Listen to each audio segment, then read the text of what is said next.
I'm just gonna record. Okay. Okay. Um, being a good teacher, that's what you're. That's the question, right? Good teaching.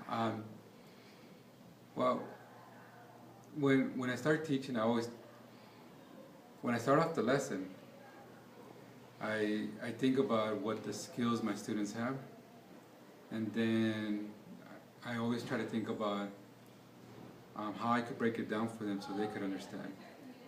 And one of the things that I do, that I constantly do, I think that helps, is I'm always scanning the room.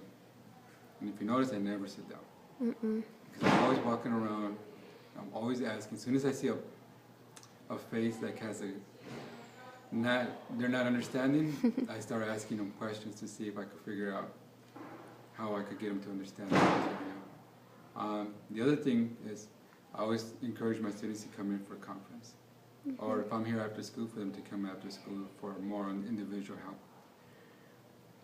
And so a lot of that stuff goes into just the lesson plan itself. And then sometimes when I communicate with students, if one student has that problem, a lot of times it means other students have the same issue.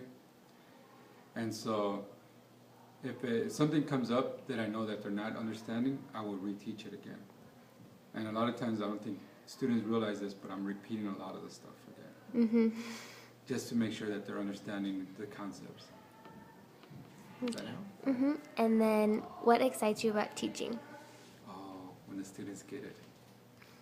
And especially because there's some nights where the night before, I'm sitting down, I'm working on a lesson,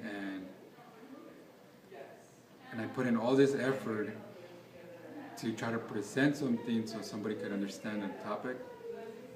And then when we're going through it, and then when I'm sitting there and I hear students say, I got it. Or you see their face where they're working it out.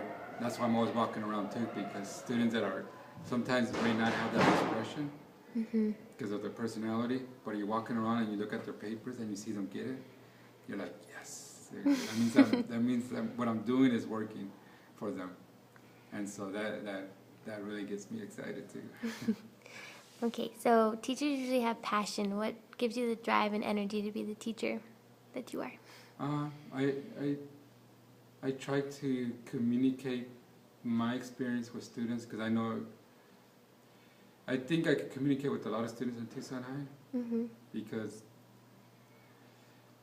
soy Mexicano, and a lot of the area where I grew up, South Tucson, is where a lot of our students come from. And I think just be able to relate to them helps out. And then I know, what was the question again? Oh, what drives you to be a good teacher and your passions towards teaching? Well, the good teaching part, I kind of let my students speak for that. My passion is